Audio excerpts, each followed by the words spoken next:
we've always been really big on automating everything we can for the prospect, because we feel like if we can give an easy online experience, we're going to capture more renters or more customers. Your network is your net worth. Come listen to some of the most successful people I know share invaluable knowledge, stories, and advice in real estate, business, and beyond. This is Weiss Advice. Whether you want to take your business or personal life to the next level, look no further.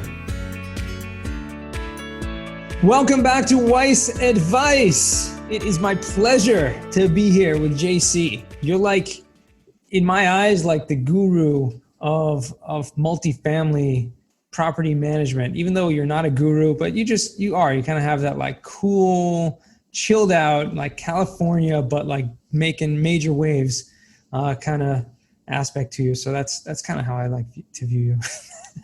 I like that. That's actually a great description. I'll go with that. Yeah, I mean, you can drop the guru part, but the cool part is definitely true. Just a little background, a little context. Who's JC Castillo? He spent the last decade, plus. Okay, in 2006, he founded Multifamily Property Group, which is a vertically integrated private equity firm.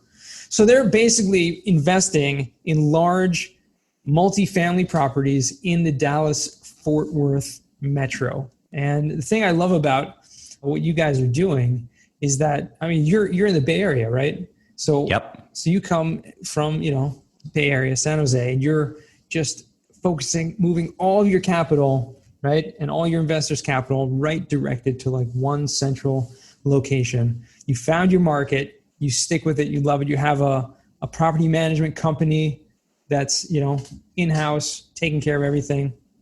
And that's great. You've really found kind of your spot and your niche in that. And that's kind of what I love about real estate. Well, I think the thing about niches and I think the thing about being very focused on your, not only, what type of business you're going to build, but also where you're going to build your business is a lot of people in multifamily have the misconception that they want to be diverse geographically across the nation, which in some respects, if you get to a certain size, that's actually not a bad idea, but you can build a very significant and deep business in a single metro that's large enough to support scale to where you could never really saturate that market. And Dallas-Fort Worth is one of those places that you can do that. The nice thing is that because we're in one metro and we've been there for 14 plus years, the amount of relationships and ecosystem and partners we've got there is incredibly deep. I think that gives us a huge advantage in terms of doing business in that neighborhood. Yeah, absolutely. And the funny thing is, I mean, you got involved right at like probably the worst time in a certain sense. I'm glad you mentioned that. That's true. Yeah. I'm glad you said that. Yeah. I mean, I actually bought my first 3 properties I bought right before literally the last third property I was closing as the walls were crashing around us. In fact, the lender didn't want to give us the loan to close the deal because it was literally like as the global meltdown was happening. So that's how I got started in my multifamily career. And so, it's kind of like just getting thrown in, into the deep waters right away. And, if you can float, guess what? You're going to float for a long time, right? That's right. And so this, I mean, obviously going through what you're going through and what everyone is going through right now, obviously you have a lot of experience to weather that storm. Have you found that to be true? I definitely feel like there's an advantage to having a downturn under your belt, having some experience with a downturn. I do see some fundamental differences between the last recession and the current recession that we have in terms of what the multifamily space is going to do and what it looks like. Mm-hmm. And I think that's the key is that, no 2 recessions are exactly alike. And I think there's definitely some differences that I see happening this time around versus last time around. Yeah. And maybe touch on like, what's one of those differences that you see? I'm glad you asked, Yona. I'm really glad you asked. You set me up. Yeah, so well. there's two big things that I would say that are different.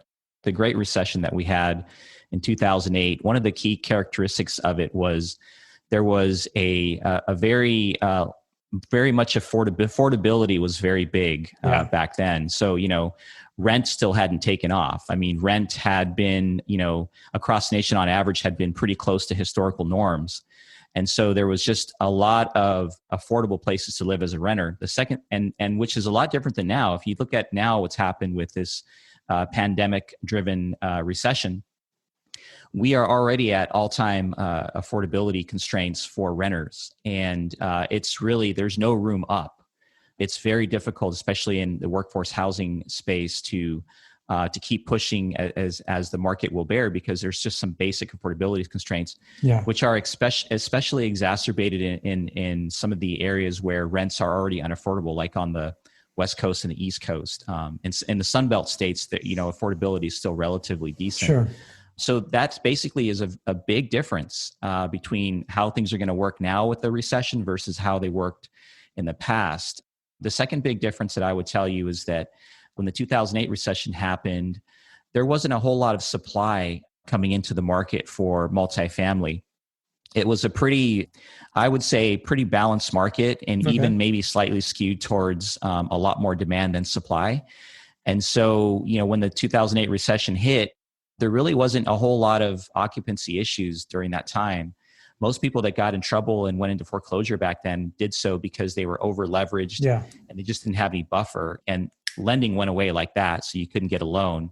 And so you lost your property, even in some cases, even if you had renters that were paying you rent and you could cash flow. This time around, it's different in the sense that there is a extremely large amount of new supply that's been coming into the market for several years, and there's more on the way. Mm-hmm. And so with this new pandemic-driven recession, we're definitely going to see some impacts of that on the high-end space, where it'll be a lot harder to push rents in the sort of the A space as a result of all the new supply. And then, conversely, on the C side, on the lower end side, with affordability constraints that were different from back then, it's going to be a lot harder for people in workforce to be able to pay rent. So that's the big differences I see between these two recessions. That's pretty important to note that. And I've spoken with a few people beforehand, just talking about the fact that a lot of people, because of remote work is becoming more popular, are just moving out of those metros. So you're up in the Bay Area, obviously. There's a huge amount of people in Silicon Valley and in San Francisco where they're just packed into kind of high real estate, markets. And now if the need is not there anymore to be there, they can start moving out to more affordable places to live. Yeah, the vacancy rates in the Bay Area have doubled almost overnight.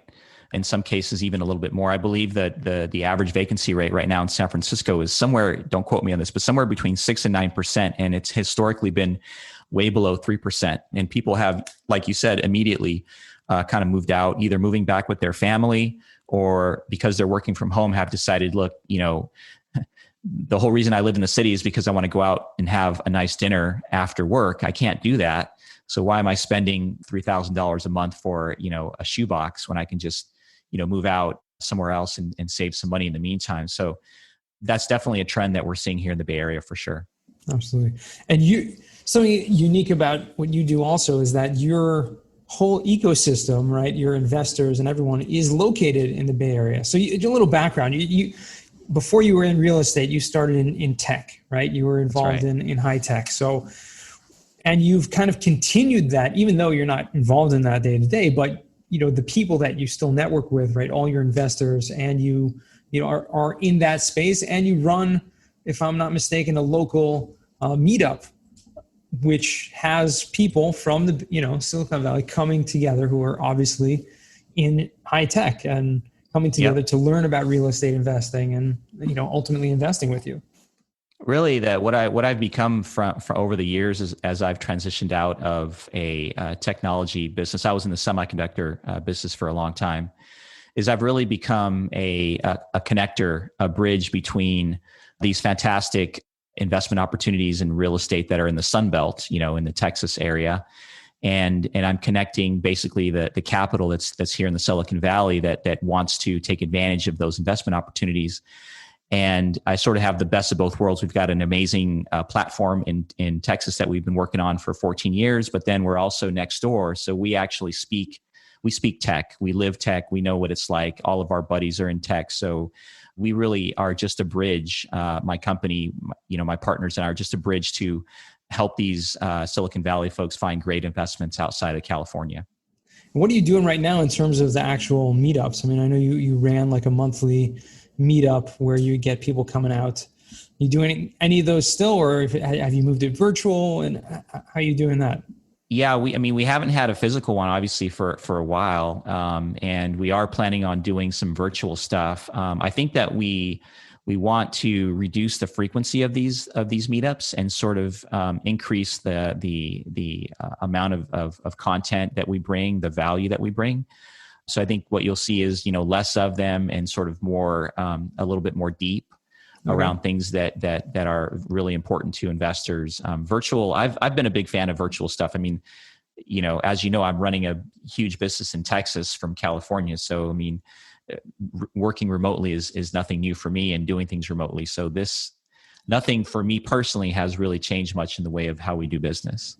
Right. What's one of those things, if you can pinpoint something in your business technologically related that is just like something you cannot do without? Something that I cannot do without. What I would say is, I like to call our residents our customers. Okay.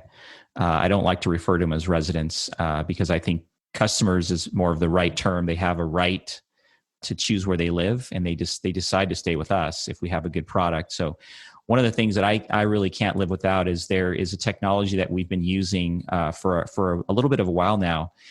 It's basically a virtual leasing assistant. Her name is Lisa.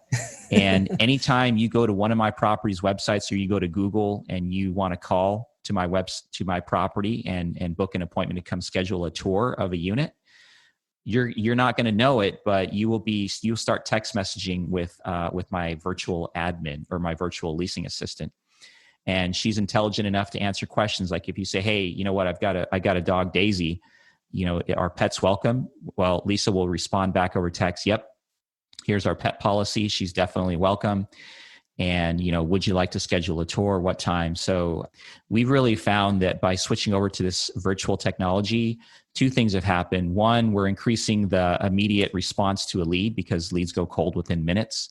But two, every single time someone calls in or goes to an apartments.com and sends a lead to us, Lisa records where that source of the lead is coming from. So now we've got this huge analytics database that we've been building over months and months and months. It tells us exactly where each of the properties is getting the most traffic, and also the most traffic that's delivering qualified applications for move-ins. Interesting. So this technology that we're using, I think, is a game changer, and there's so many more things that can be done with it. So this is just the tip of the iceberg in my opinion. But this is not not just virtual. This is, you're talking about like an actual robot, right? It's a person that's responding, AI bot, or it's AI? Artificial intelligence bot. Yep. Oh, so yeah, so that's right. A huge game changer. Yeah, so she learns too as we go, so she gets better at answering different questions.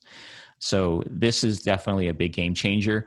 We got on this bandwagon before the pandemic hit, and we've always been really, really big with our company because we're vertically integrated and we have our own operations piece. We've always been really big on automating everything we can for the prospect. Yeah. Because we feel like if we can give an easy online experience, we're going to capture more renters or more customers. And so when the pandemic hit, for us, we'd already sort of pushed as hard as we could. So I feel like that's been a huge benefit to us with the pandemic. That is huge. And so many things are happening now with, artificial intelligence. And are you guys doing like virtual tours? So that was the next question I was going to ask. You guys do virtual tours as well for your properties? Yeah. So we partnered with a company called Matterport a few years back. So Matterport basically, which is a Silicon Valley startup company, Matterport offers a 3D virtual tour service where you basically, they take a camera to your company or to your property, and they virtually take a picture, a 3D image of the model unit, let's say. You put that on your website, you put that on your advertisements, and then people can go and literally virtually walk the unit. And what that does is it basically qualifies traffic, because if they really like your product and they virtually tour it, there's almost not much difference in terms of being there physically. So that lead becomes a lot more solid and qualified when they reach out to us, and they really know what they want, as opposed to, hey, it's a looky-loo, and then they come in and they say, hey, you know what, this model unit looks a lot different from the pictures. I'm not really interested. So we feel like technology like that is making it more efficient for the customer, but also more efficient for us, because we're only spending time with people that we know are going to have a high rate of closure, high rate of success, right? Yeah, that totally makes sense. And are you guys still looking at deals right now, or are you kind of sitting on the sidelines? What I would say is we have always been opportunistic. We don't really think in terms of an up market or a down market or a sideways market. We really think about opportunities, and we've been in the business so long that we know when opportunities hit our desk. And so right now we're not opposed to buying a deal, but we haven't seen anything that we feel like makes us jump. And right now we're extremely cautious. We believe that there's a lot of uncertainty that's going to be coming up in Q3 with the end, well, supposedly the end of the unemployment benefits expiring. So we believe that there could be some uncertainty with the economy. And until we really see GDP kind of coming back to life, and we see a consistent track record in our metro of things coming back online with jobs and whatnot, I think that we'll continue to be cautious. I foresee this probably the second half of the year being, for us, being very cautious and probably not really doing much unless, like I said, there's an opportunity that we know we can't pass up. Yeah. And we'll kind of look to, probably the beginning of next year to kind of see things come back to life and then start to make some moves. Makes sense. And I'm sure you're obviously through this, you're tightening down your operations and making sure things are running more efficiently. Well, that is exactly what we've been spending our time on. We've got a large portfolio, so we've got the time, because we're not acquiring deals. We've got the time to really focus on operations. It's mission critical. I was on that bandwagon since the end of last year. In fact, I had a LinkedIn post that had a lot of attraction, where I really talked about the last decade, that let's call it the 2010s, were all about, basically equity. Right. If you bought a multifamily deal from 2010 to let's say 2018, 2019, you didn't have to be an operator. You just had to buy it, and the market helped you. It took care of everything. It just made you look like a genius. But last year, I definitely had the feeling that this decade is going to be a turn where it's going to be, the way that you're going to make your money is going to be back to historical normal, which is you got to be a great operator to really focus on the customer, give them what they want, focus on expenses, be efficient, and that's how you're going to make your profit. And so operating for profit, I think, is the name of the game this decade. And that is what we are extremely focused on moving forward. It's going to continue to be skinny margins. I believe that there's a lot of capital that's going to continue to look for multifamily assets, especially in great investment areas like Dallas-Fort Worth. So, there is no end of competition for these deals. So if you're going to buy something, you're going to have to buy it at market, which is going to be a pretty penny. For sure. And the only way you're going to make it work is if you can be a fantastic operator. Absolutely. I mean, there's just so much uncertainty, but I totally agree with that. I've seen that and heard that from a lot of other people. So I think it just solidifies the validity to that approach and that outlook. For anyone watching the video here, right? I mean, I noticed this on our first encounter, but you got a Golden Globe sitting right behind you on the shelf over there. Well, I'm really glad that you mentioned that. Actually, I believe, if I'm not mistaken, this is an Emmy. Oh, it's an Emmy. And actually, I can't take credit for it. It's my wife's Emmy. She used to work for NBC Telemundo here in the Bay Area. And so she always requires that I introduce her as my Emmy award-winning wife. So, but you are definitely very perceptive. Once in a while, I get a person that notices it, but not very often. But yes, you're right. It is an Emmy, and it was officially won not by me, but by my wife. Well, it's good to have an award-winning wife. Is definitely. I'm required to disclose that when I introduce her. That's awesome. I want to jump right into the final four over here, JC. It's been a pleasure chatting about the operations and everything. But what's the worst job that you ever had? That's a great question. I wouldn't say, I've been very fortunate. I mean, I've really loved mostly everything I've done. I would say the least fun job is what I would say. Right. Least least fun job was probably, I would say, when I was in high school. I had a job working as a gas station attendant. And actually, I loved mostly everything about working as a gas station attendant in high school, except for one thing. And back in those days, we had full service. Mm-hmm. So, that doesn't exist now, where I was in charge of going out there and pumping your gas, right, and washing your windows and checking your oil and checking whatever else you needed me to, checking your tire pressure if you needed it. My most unfavorite or most dangerous line of work was when we had some regular little old ladies that would drive big 1970s bomber style, Cadillacs, and when they came in to get full service, they didn't always see the curb as well as they used to. So we just had to be real careful when we were out there, because we didn't want to get run over by one of these lovely, lovely ladies, by the way, very lovely ladies, but eyesight wasn't what it used to be, I guess, right, for them. So that was probably the most unfavored or most dangerous thing I did as a job. They probably couldn't see over the wheel half the time either, right? Well, that's true. They definitely were like this, and they used to. I used to get worried, actually, that they may one day run into the gas pumps, but we had big metal barriers, so that pretty much protected us. Wow. That's pretty crazy. My grandmother, may she, a blessed memory, she passed away a few years ago, literally drove into her 90s, and she was great. She was with it. She was everything, but she wasn't a little old lady. She was a tall old lady, but she still handled it well. But I definitely came across some of those people in my times. Yeah. I had so much fun with them. They used to know who I was, and so I had regulars is what I had. Really, it was a great experience. Well, that's good to know. The second question is there a book you've read that's given you a paradigm shift? Well, I'm going to change this one up. A lot of times people talk about books related to business, mm-hmm, and certainly I love books related to business, but I think there is a personal book that I read that I think had a much bigger impact on my life. And the book is called Living Forward by Seth Godin. And I think the amazing part about this book that really inspired me is it really sort of talks about your life plan. And people can look that term up, but basically, what is your purpose in life, and what's really important to you, and what do you hold to be your core values and core mission, and to try to do your best to always keep that as part of your blueprint for what you're doing in life. So for me, Living Forward was that sort of a game changer for me, which I really enjoyed the book. Beautiful. We'll add that to the list. Definitely. What's a skill or talent that you would like to learn? Skill or talent that I'd like to learn.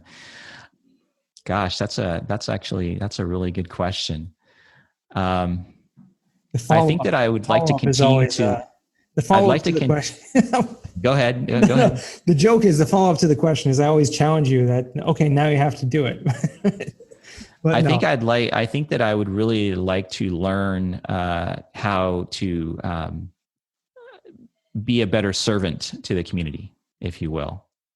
I think that I've got a lot to give, and I think I don't always do as great a job as I should of giving it back, just because of a lot of different time constraints and whatnot. So I think learning to be a better servant to the community would be something that I would say I need to work on and learn and improve on.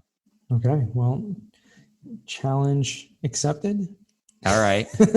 I knew if I told you something like that, it'll turn into action. So I'm doing that for that reason.